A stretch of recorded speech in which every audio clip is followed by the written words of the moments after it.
Imagine you're in Moscow, winter 1941. Nazi armies at the gates, the Soviet state seconds from collapse. Then one man is handed command, Georgy Zhukov. He doesn't just stop Hitler, he breaks him at Stalingrad, shatters his best tanks at Kursk, and storms Berlin itself. But here's the twist. Zhukov wasn't the regime's golden boy. He was Stalin's most feared weapon, and nearly his next victim. In the next minutes, you'll see how one commander turned despair into victory. Section 1. The road to Moscow closes, October 6, 1941. West of Vyazma, on the muddy highway to Moscow. A Red Army sergeant named Pavel Sorokin presses his cheek into the cold stock of a Mosin Nagant, peering through fog so thick it feels like wool. Somewhere ahead, engines growl, not Soviet ones. German tanks. Their tracks churn the earth into a brown sea that sucks at boots and wheels alike. Pavel hears a sound he's learned to dread, the hollow thunder of artillery walking closer. The men around him aren't seasoned veterans. Some are factory workers from Tula, students from Moscow, farm boys who have never fired a rifle before July. Their hands shake as they reload. Their faces are gray, not from cold yet, but from exhaustion and disbelief. 2 days earlier, Germans had punched through at Vyazma and Bryansk, snapping Soviet lines like dry wood. Now the retreat is everywhere. Carts abandoned in ditches, burned trucks still smoking, columns of wounded limping east. Pavel watches an officer trying to gather stragglers. The officer shouts until his voice cracks, then just waves them forward because there's nothing else to do but move. Behind them, villages burn. Ahead, Moscow. At this same moment, more than 200 miles away, Adolf Hitler is in his headquarters at Rastenburg, stabbing his finger at maps. Operation Typhoon, the final drive on Moscow, is supposed to be the crowning blow. The campaigns of summer have been savage and fast. Kiev, Smolensk, the great encirclements. To Hitler, it looks like Russia has already lost. The Germans call the Soviet troops Untermenschen, backwater hordes led by clumsy commissars and frightened colonels. A peasant army. If Moscow falls, Hitler believes, the Soviet state will collapse like a rotten tree, but the tree is still standing. Barely. And in the Kremlin, Joseph Stalin is staring at a map with a different kind of fury. The last months have been humiliation after humiliation. Fronts shattered, generals arrested, whole armies swallowed. The enemy is now striking straight for the heart. On Stalin's desk are reports that read like nightmares. Army destroyed, communications lost, retreating without orders. The leader who once promised not a step back is now forced to ask a terrifying question. Who can stop this? The name pushed forward is Georgy Konstantinovich Zhukov. Zhukov doesn't look like a hero from a painting. He's stocky, broad-shouldered, his face pitted and stern, a cavalryman's jaw hardened by years in the saddle.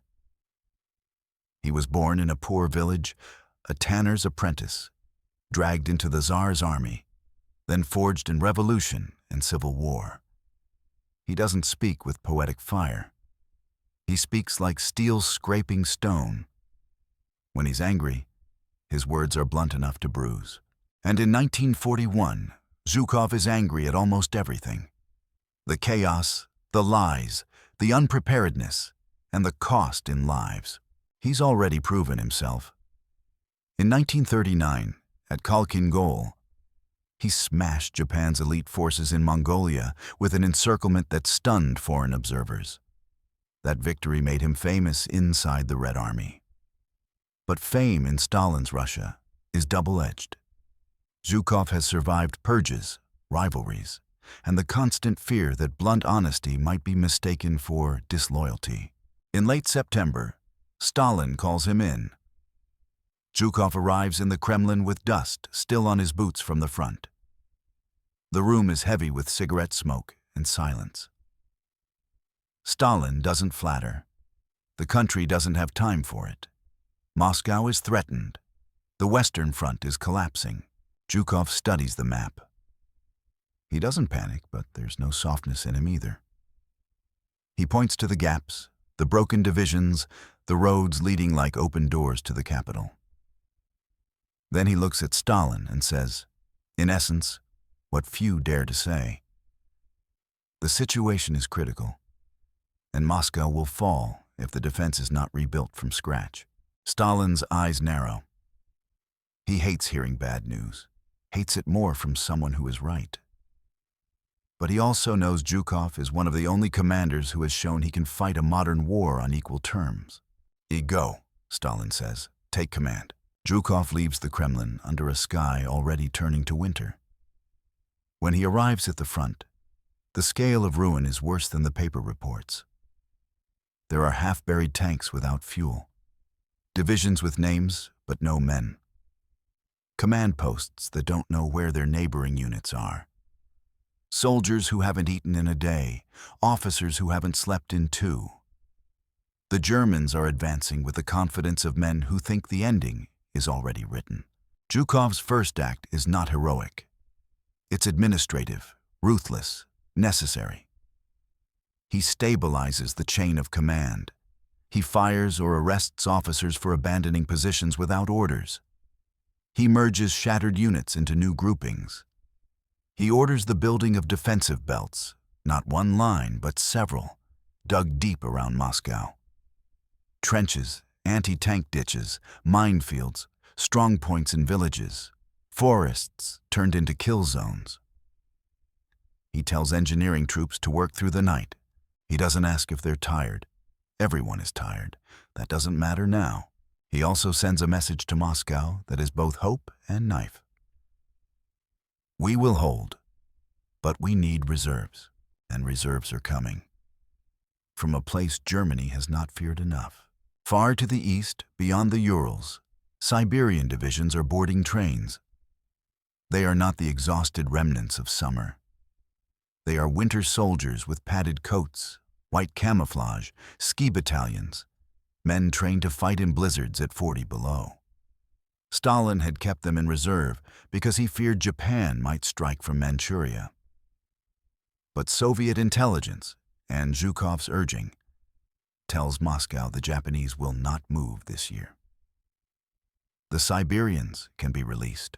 In October, the first of them arrive in the capital. Citizens see their faces at railway platforms, calm, hard, almost indifferent to the cold that is just beginning. The sight sends a ripple through Moscow. The city is evacuated in parts. Government offices moving east, civilians digging trenches in parks, anti-aircraft guns on rooftops. The fear is real, but so is the will to survive. Germany, meanwhile, keeps pushing. The autumn rains have turned roads into glue. Engines overheat, trucks bog down axle deep. Supply columns stretch thin. Winter clothing is scarce because Berlin didn't plan for a long war. Hitler didn't plan for a winter war. He planned for victory. Yet the Wehrmacht still believes it will reach Moscow.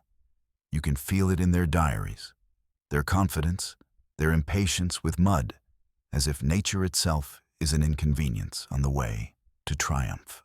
But now, for the first time, they are not just fighting a retreating enemy. They are fighting Zhukov, and in the thickening cold, as the Germans inch closer to the capital, the Soviet defense begins to harden into something the invaders didn't expect.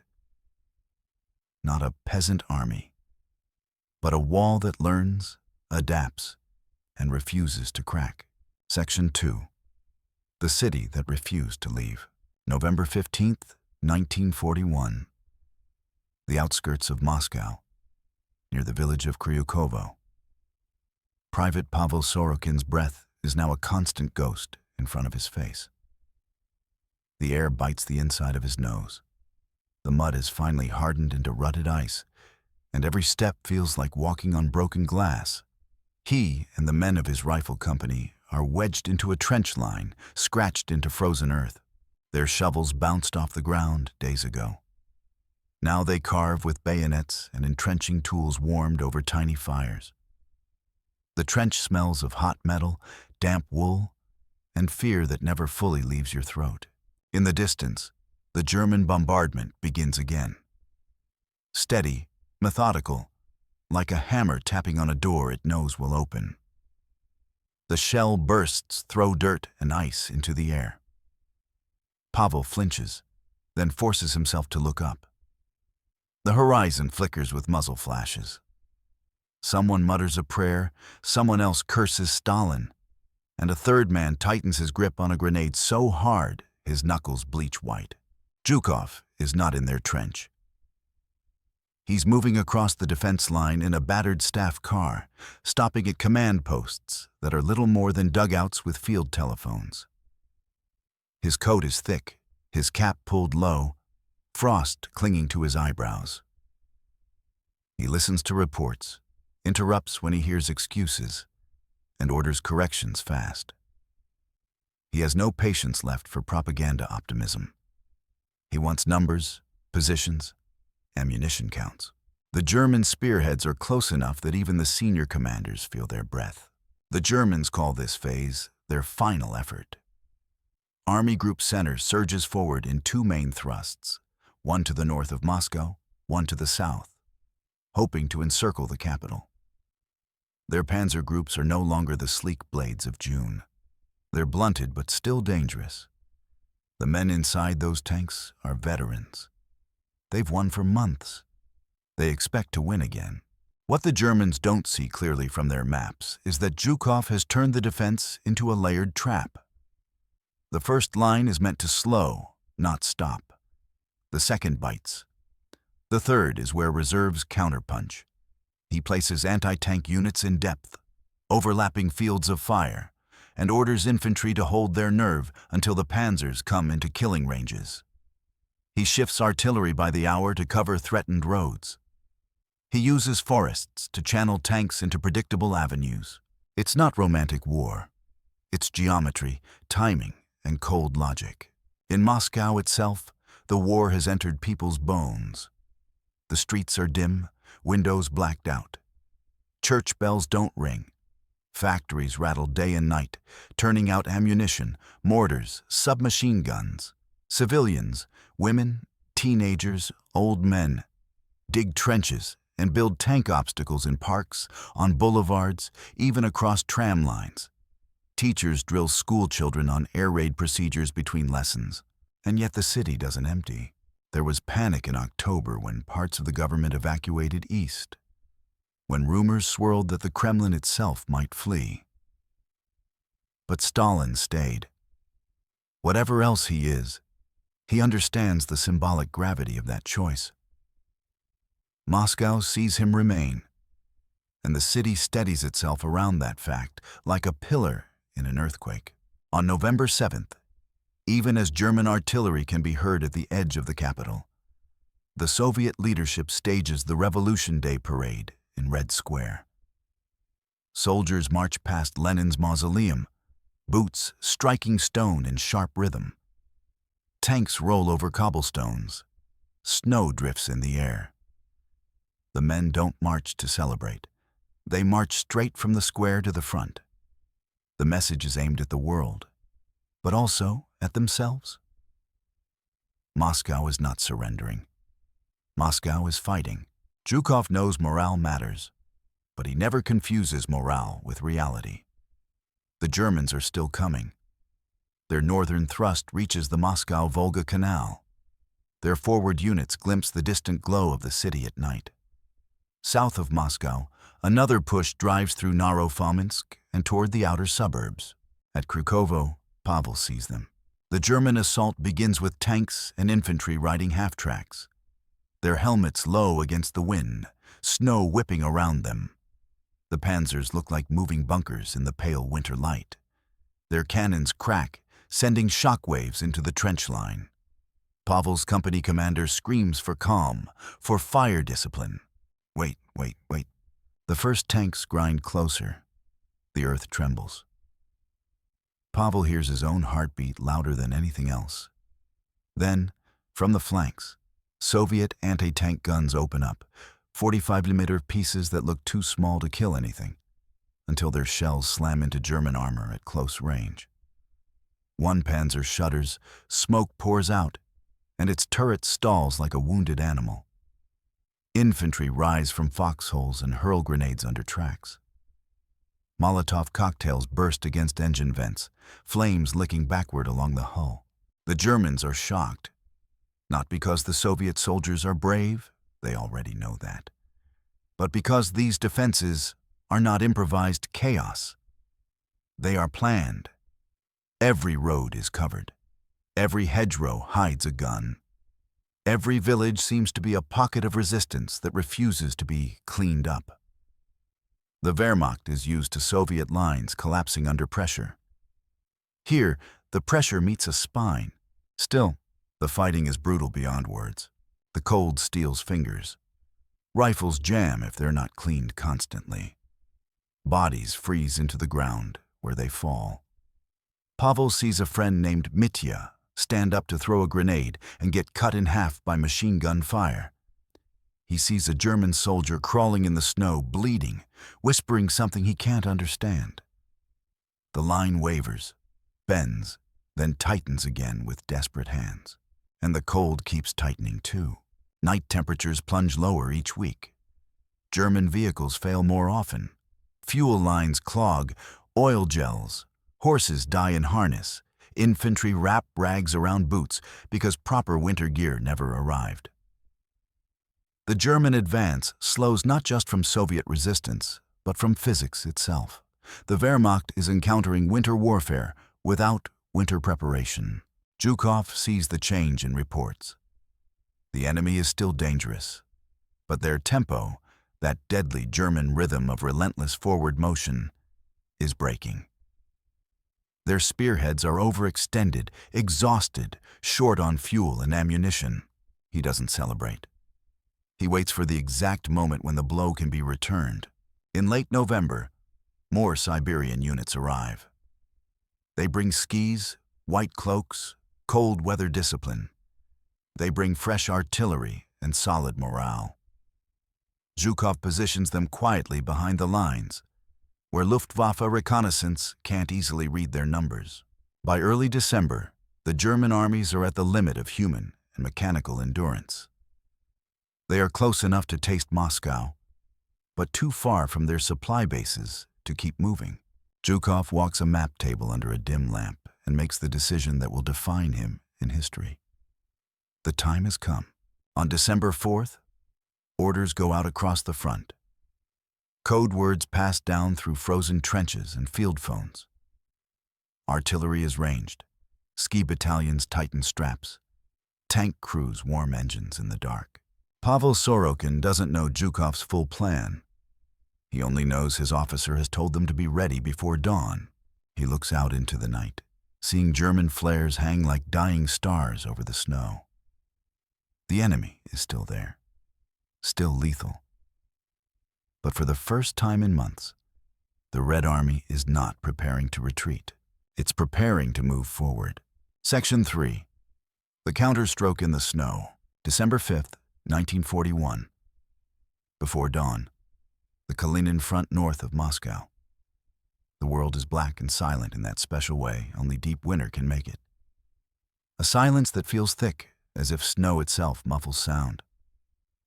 Then a single Soviet gun fires. A dull flash blooms in the dark. Another answers. Then another. Within seconds, the horizon erupts. Thousands of artillery pieces open at once, their concussions rolling across frozen ground like thunder trapped under ice. The shells scream overhead and crash into German positions along roads, villages, and forest edges. White snow turns briefly orange, then gray and red. The bombardment is not the chaotic barrage German soldiers have come to expect. It is concentrated, timed, and shifting. A storm with a pattern. Private Pavel Sorokin is south of that storm, closer to Kryukovo. He wakes to the earth shivering beneath him. His ears ring. The trench line is suddenly alive with movement, men tightening belts, checking magazines, shoving frost-stiff boots back onto numb feet. Someone hands him a strip of bread hard as wood. He gnaws without tasting. A lieutenant climbs onto the firing step, breath streaming, and yells over the roar, "Comrades, forward! For Moscow!" Forward. The word feels unreal.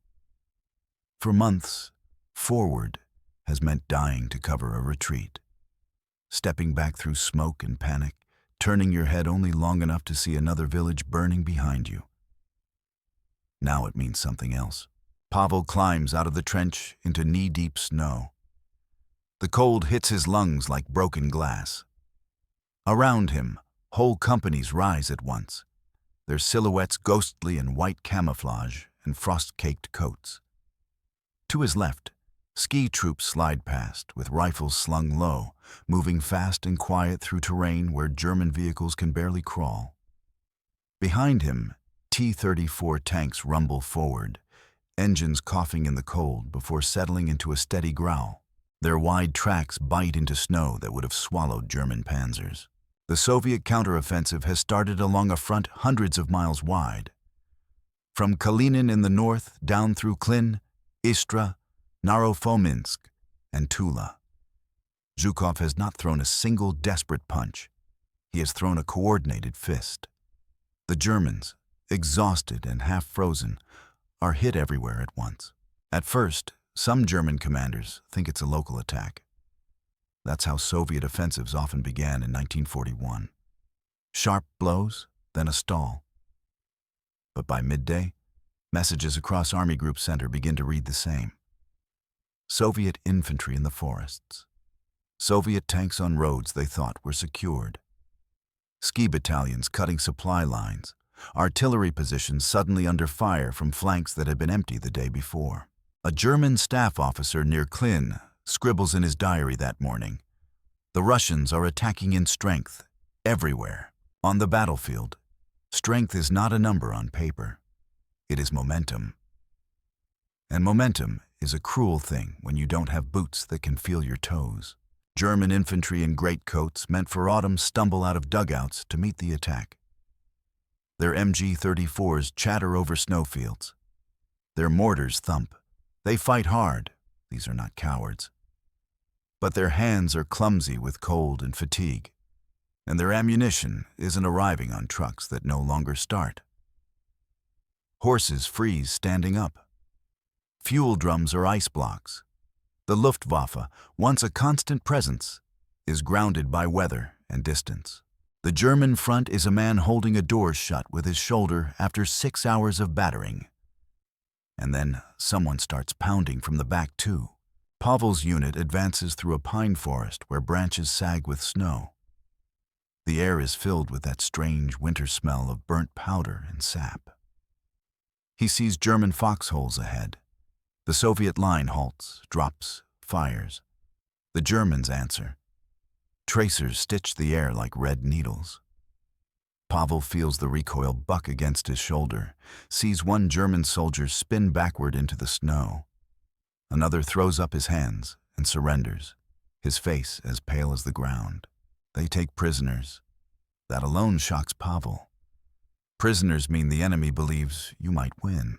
At a captured trench, a Soviet corporal kicks aside a blanket to reveal a German machine gun frozen to its mount.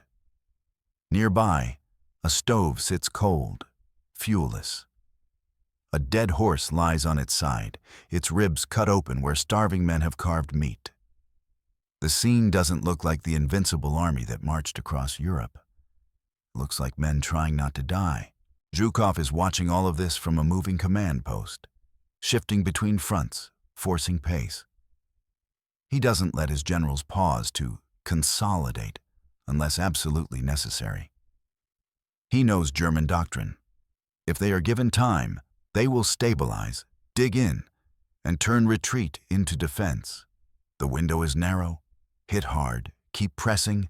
Never let the enemy exhale. Drive them, he tells a front commander through the crackle of field radio. Do not allow them to stop. But even Zhukov cannot conjure miracles.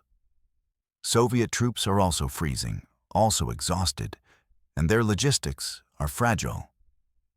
The offensive is not a parade. It's a grinding shove in a blizzard. Units lose direction in whiteouts. Tanks break down, men fall asleep in snowbanks and never wake. Still, the Germans are moving back.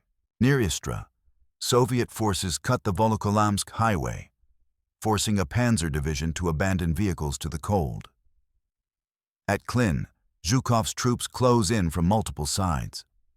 German units fight their way out, but leave equipment scattered like bones.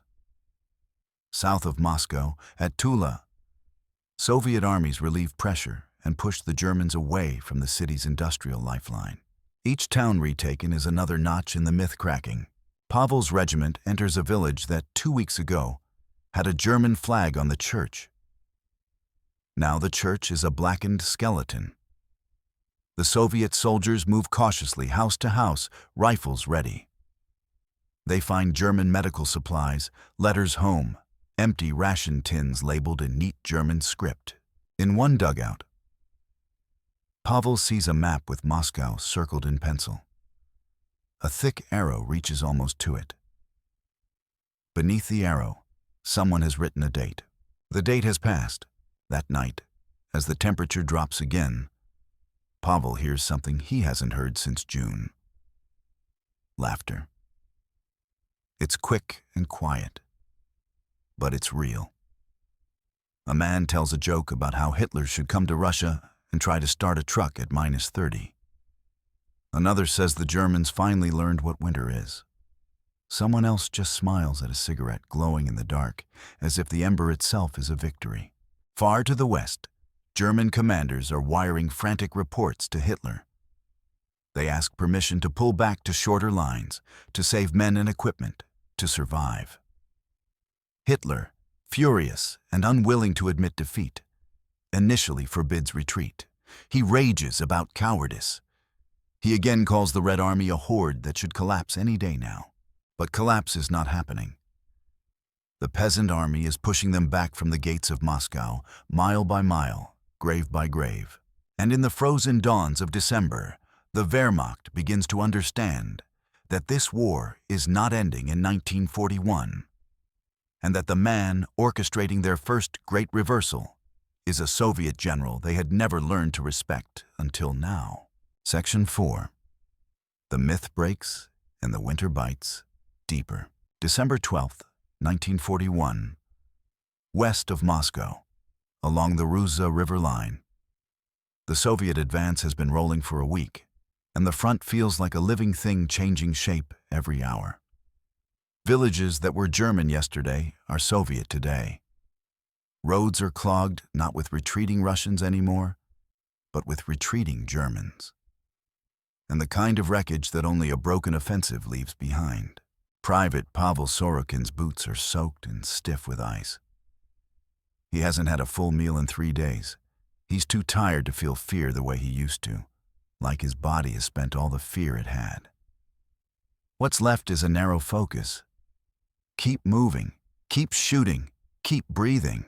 His regiment follows a line of T-34s through a shallow valley. The tanks are caked in white frost and soot, their exhaust pluming like dragons in the cold. Every few minutes, a tank halts and fires point blank into a tree line, sending splinters and snow spraying. Pavel and the infantry lurch forward behind them, slipping, stumbling, catching themselves on rifles and each other. The Germans are not fleeing in a blind panic, not yet. Their retreat has teeth. Rear guards set up MG nests in haylofts and farmhouses, covering crossroads. Anti-tank guns are dragged into snowbanks and fired until their barrels glow. German officers still bark orders in clipped, disciplined tones. You can feel the training in them, the pride, the refusal to admit what's happening. But the retreat is happening anyway. At one crossroads, Pavel's company is pinned by machine gun fire coming from a brick schoolhouse. The bullets whip across the snow at head height, snapping branches. Soviet soldiers dive for cover behind a frozen cart. A young lieutenant crawls up, shouting for a flanking squad. His cheeks are raw red, his eyelashes white. "Volodya!" Pavel hears someone yell. "Take 10 men. Go left along the fence line." Pavel is one of those 10. They crawl through snow that squeaks under their elbows. The fence is half buried. The air reeks of cordite and smoke. He can hear the MG-34 inside the schoolhouse rattling in steady bursts. They reach a shattered window on the side wall. A grenade goes in first. The explosion flashes inside like summer lightning, followed by screams in German. Pavel climbs through the window with 2 others, boots scraping broken glass. Inside is chaos. Smoke, dust, overturned desks. The gun crew is down. One German soldier is alive, clutching his arm, eyes wide with shock. The man is young. He looks at Pavel the way a man looks at someone who has stepped out of a nightmare. "Wasser," the German croaks. "Water." Pavel hesitates. The war has burned most mercy out of him, but not all of it. He kneels, takes his canteen, and tips a little onto the German's lips. The German gulps desperately. Then Pavel stands, rifle back in his hands, because outside the war is still chewing on everything. Moments like this are strange. They don't feel like victory parades. They feel like survival, just on the other side of the rifle. Far behind Pavel's line, Zhukov is driving his generals harder than seems humanly possible. The counteroffensive is already something the world didn't expect. But Zhukov doesn't want a mere pushback. He wants to break the structure of Army Group Center's posture. If he can shove them far enough, fast enough, he forces them to abandon prepared positions and equipment. Destruction comes in motion. In his mind, the campaign is a race against German recovery. Every day the Germans retreat is a day their front frays. Every day they fray is a day Soviet troops can widen the crack. To keep that pace, he does something that would terrify weaker commanders. He attacks on multiple axes, even while his own supply lines are strained. Ski brigades raid roads at night, cutting telephone wires, ambushing supply convoys, vanishing into forests.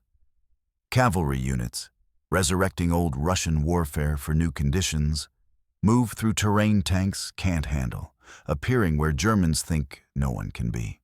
German columns wake to Soviet fire from woods they passed hours earlier. Trucks burn blue in the frost. Men freeze beside them. Inside Army Group Center's headquarters, the atmosphere is no longer confident. It is stunned and desperate. Field Marshal Fedor von Bock warns Berlin that the front is in danger of collapse unless withdrawal is permitted. Generals on the ground see whole regiments melting away from frostbite and exhaustion. Some units are down to 1/3 of their strength, yet Hitler's reaction is not to accept reality. It is to fight it. From his headquarters, Hitler sends order after order, forbidding retreat. "Hold fast," he commands. "Stand where you are." He still imagines this is a matter of will. He still tells himself the enemy is a rabble who must break soon. He also doesn't want to repeat Napoleon's nightmare, a retreat in winter that turns into annihilation. But the retreat is already happening on the ground, with or without permission. Local commanders pull back because if they don't, they die where they stand. A German infantryman later writes that December felt like fighting 2 enemies: the Russians and the cold. The cold was worse, he says, because you could not shoot it. Zhukov knows this. He exploits it mercilessly. He orders Soviet forces to keep pressure on the flanks, so German units can't pull back neatly. He tells artillery commanders to fire at roads, not just positions. Because a frozen column on a road is a dead column.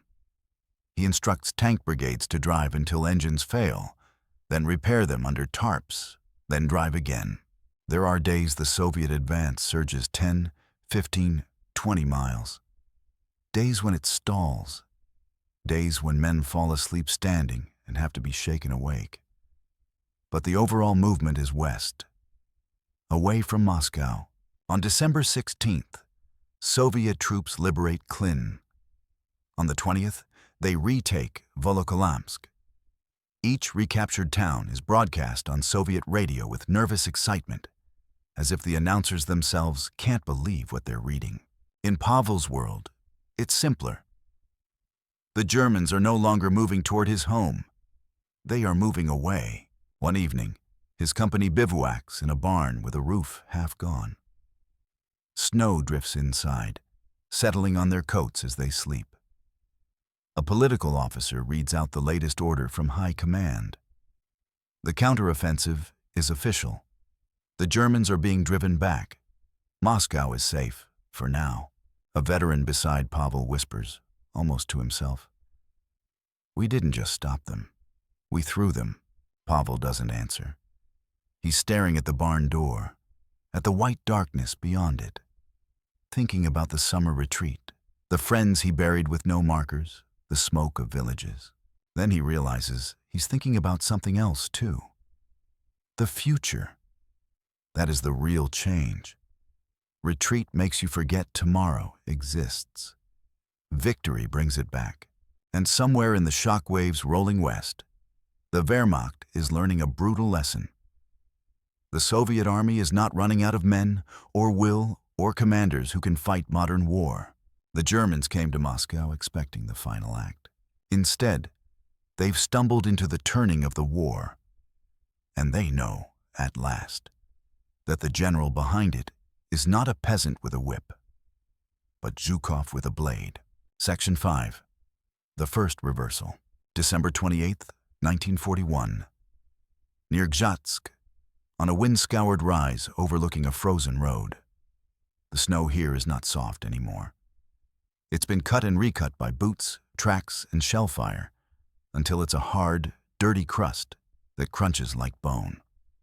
Private Pavel Sorokin stands with his rifle slung low, watching a German column retreat through a shallow valley.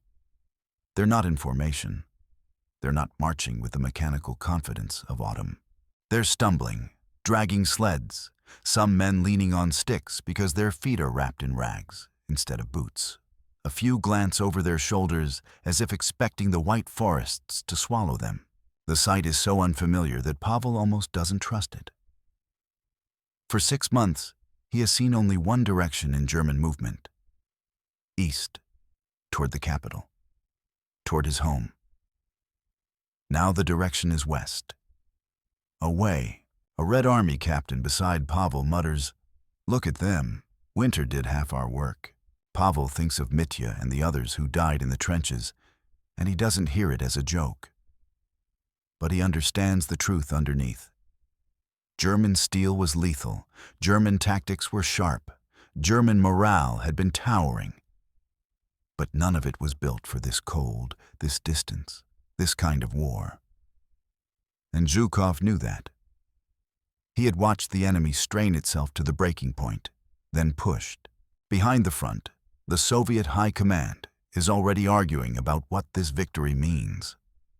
Some commanders want to keep driving west with everything they have, to turn retreat into rout, to take back whole swaths of territory at once.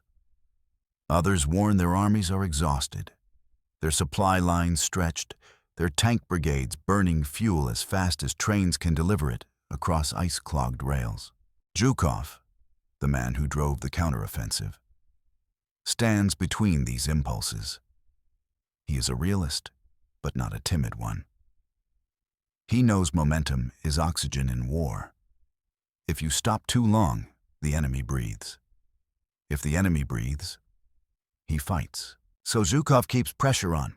Soviet fronts continue to advance into January. They pushed Germans away from Rzev, Vyazma, and the approaches to Smolensk. In places, the Soviet spearheads go so far that whole units become isolated in German rear areas, fighting for survival in forests and villages cut off by snow and counterattacks. It is not a clean war of arrows on a map. It is a messy, brutal grind. One morning near a small hamlet, Pavel's regiment walks into the hollowed-out remains of a German field hospital. The air inside smells of iodine, smoke, and something sourer: defeat. The stretchers are empty, the cots overturned. A stove sits in the center, cold and cracked. On a table lies a half-written letter in German, unfinished, the ink frozen mid-sentence.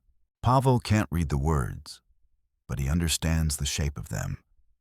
A man who thought he was going home soon, now unsure if he'll ever see home again.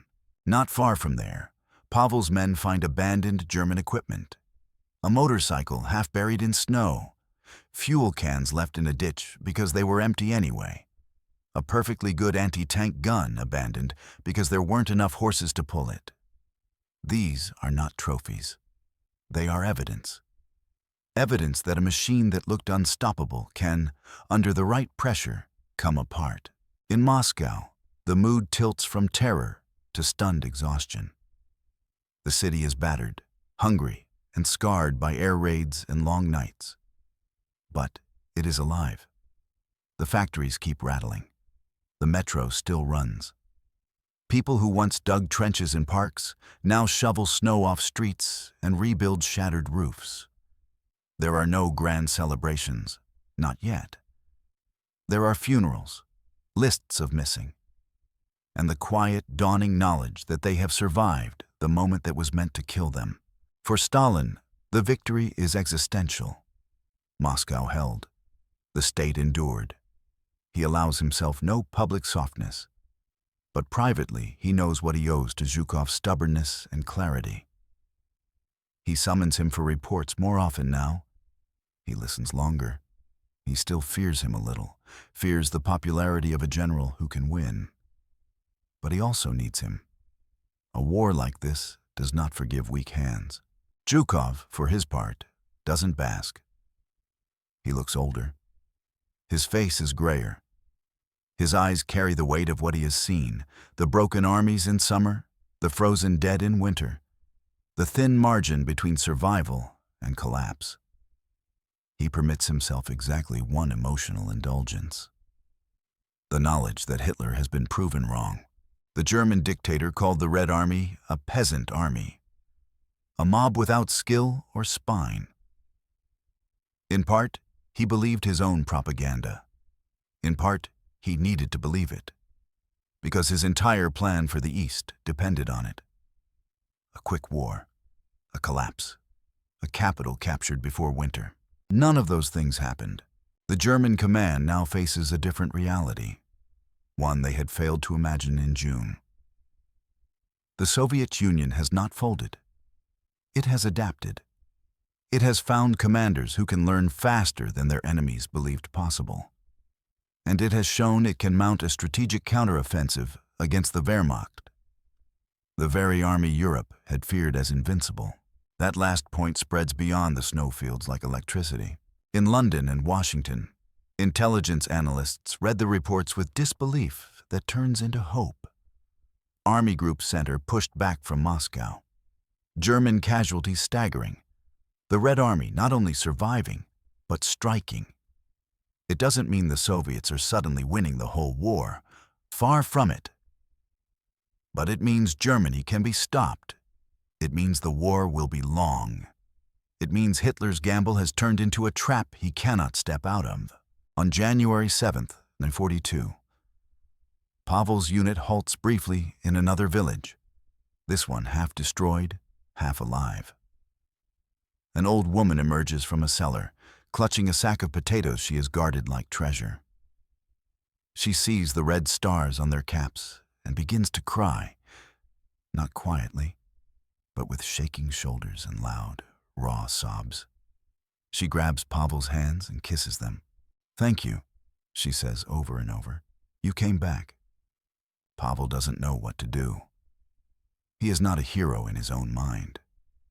He is a tired man with cracked lips and dirt embedded in his skin. He tries to pull away gently, embarrassed by the emotion. But the old woman's hands are iron. For her, this is not embarrassment. It is deliverance. Later that night, Pavel sits near a small fire and writes in a notebook he keeps inside his coat. His pencil is short the paper damp, but he forces the lines out with stiff fingers. "We held Moscow," he writes. "They said we would not. The Germans are not gods. They bled. They froze. They ran. I saw it with my own eyes." In the distance, artillery still mutters. The war is nowhere near done. There will be new offensives, new disasters, new names burned into memory. Stalingrad, Kursk, Berlin. Zhukov himself will be at the center of many of them, carrying this winter forward like a lesson carved into him. But this moment, the winter counteroffensive of 1941, is where the spell broke, not because the Soviets were destined to win, but because they chose not to die on schedule. Because a commander arrived at the edge of the abyss, looked into it without blinking, and built a wall out of frozen earth, fresh reserves, and ruthless coordination. Hitler mocked a peasant army. Zhukov gave him a winter he would never forget. And that's the paradox of Georgy Zhukov, a man who helped save a country that never fully trusted him. From the frozen outskirts of Moscow to the ruins of Berlin, his victories were not miracles. They were built on ruthless discipline, brutal sacrifice, and an unshakable belief that the Red Army could learn faster than the Wehrmacht could kill.